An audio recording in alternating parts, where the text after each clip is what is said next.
வந்து இந்த திருடங்கள் எல்லாம் ஒழிச்சு கட்டுவான்.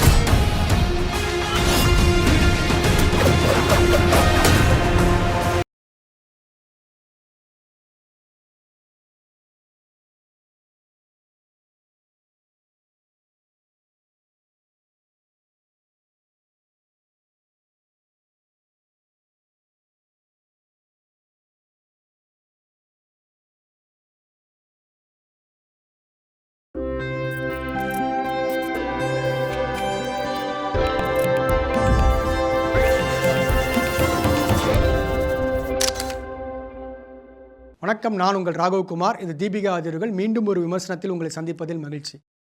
சமீப காலத்துலாம் பார்த்தீங்கன்னா ஒரு விஷயம் வந்து இந்தியா முழுக்க பேசப்படுது. நம்ம வெளிப்படையாகவே அதை பற்றி பேசலாம், மறைக்கிறதுக்கு ஒன்றும் இல்லை. ஏன்னா வந்து இப்போது எல்லா இடங்களையும் சொல்கிறாங்க, இஸ்லாமிய மன்னர்களை பற்றி நம்ம வரலாறு படிக்கிறோம். இஸ்லாமிய மன்னர்கள் வந்து ஒரு சிறந்த மன்னர்கள் கிடையாது. அவங்க எல்லாமே நிறைய குடும்பப்படுத்தியிருக்காங்க. இந்துக்கள் மேலே நிறைய ஜிகாத் மாதிரி நிறைய வரிகள்லாம் போட்டிருக்காங்க. அதெல்லாம் வந்து ரொம்ப தவறான ஒரு விஷயம்னு இன்னொரு பக்கம் பேசிக்கிட்டு தான் இருக்காங்க. இது உண்மையா பொய்யா அப்படின்னு தெரியல, ஆனால் பேசப்படுது. இப்போ சமீப காலங்களாக இதை பேசப்படுது. குறிப்பாக இந்தியாவில் இருக்கக்கூடிய ஆட்சி மாற்றமும் இதுக்கு ஒரு காரணமாகவும் இருந்திருக்கு. ஸோ இப்போ இதை பேஸ் பண்ணி நிறைய படங்கள் வந்துக்கிட்டு இருக்கு. அப்படி ஒரு படம் தான் வந்து ஹரிகர வீரமல்லுன்ற ஒரு தெலுங்கு படம். இதில் பவன் கல்யாண் நடிச்சிருக்காரு. உங்களுக்கு தெரியும் பவன் கல்யாண் எந்த கட்சி சார்பாக இருக்காருன்னு. அவர் அந்த கட்சி சார்பாக ஒரு பிரச்சாரமாக தான் இந்த படத்தையும் அவர் பயன்படுத்தியிருக்காரு. சரி, இந்த படம் எப்படி இருக்குது அப்படின்றத பார்ப்போம். இந்த கதை வந்து 16-17ஆம் நூற்றாண்டில் நடக்குது. உங்களுக்கு தெரியும், அவுரங்கசீப் இந்தியாவுடைய பாதி பகுதியை ரூல் பண்ணார். அவர் டெல்லியில் இருக்கக்கூடிய ஒரு சுல்தானாக இருக்கார். பல இந்துக்களை வந்து அவர் வந்து கொடுமைப்படுத்துகிறார். கொடுமை இந்த சென்ஸ் வந்து வரி விதிக்கிறாரு, நிறைய பேர் பண்ணுறாங்க. அவங்க கிட்ட படை வீரர்கள்லாம் நிறைய பெண்கள்கிட்ட தவறாக நடந்துக்கிறாங்க. இதெல்லாம் அந்த படத்தில் காட்டப்படுது. இது ஒரு பக்கம் போயிட்டு இருக்கு.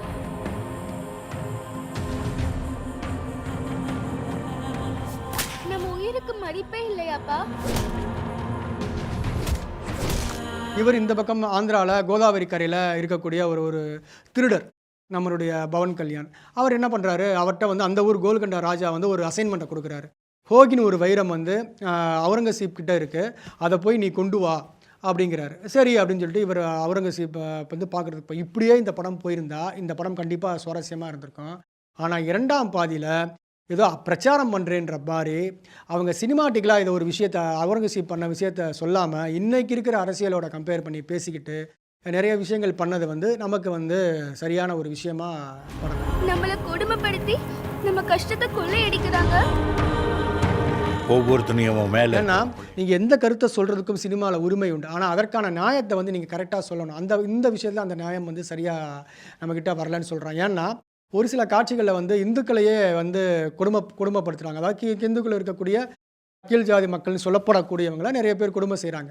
அப்போது அவுரங்கசீப் வந்து வேறு ஒரு மதத்தை பின்பற்றுறவர், அவர் வந்து இந்துக்களை கொடுமை பண்ணாருன்னு சொல்கிறாரு. சரி, ஓகே, அதுலேயாவது ஒரு லாஜிக் இருக்குது. இதில் என்ன லாஜிக் இருக்குது?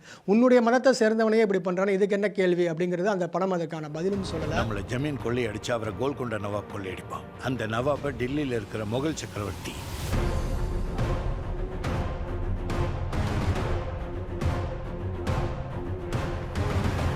அந்த மாதிரி விஷயங்கள் இன்றைக்கும் இந்த 21ஆம் நூற்றாண்டுலேயும் நம்மக்கிட்ட தொடர்ந்துக்கிட்டு தானே இருக்குது அப்படிங்கிற ஒரு கேள்வியும் நம்மக்கிட்ட வருது.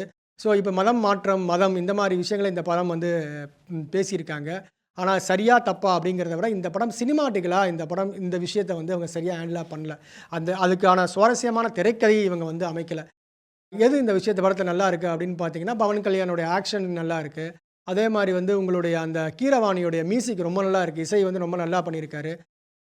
16-17ஆம் நூற்றாண்டுடைய அந்த ஒரு செட்டிங்ஸை வந்து நல்லா பண்ணியிருக்காங்க. இந்த மாதிரி விஷயங்களுக்காக இந்த படம் பார்க்கலாமே தவிர, திரைக்கதையாக அவங்க என்ன சொல்லணும்னு நினச்சாங்களோ அதுக்கான சரியான திரைக்கதையை அமைக்காமல் இன்றைக்கி இருக்கிற அரசியலுக்கு வந்து ஒரு பிரச்சார படமாகவும் அடுத்து வரக்கூடிய எலெக்ஷனை வந்து மையப்படுத்தியும் இந்த படம் எடுத்திருக்கிறதுனால இந்த படம் பெரிய அளவில் நம்மளை ஈர்க்கலை.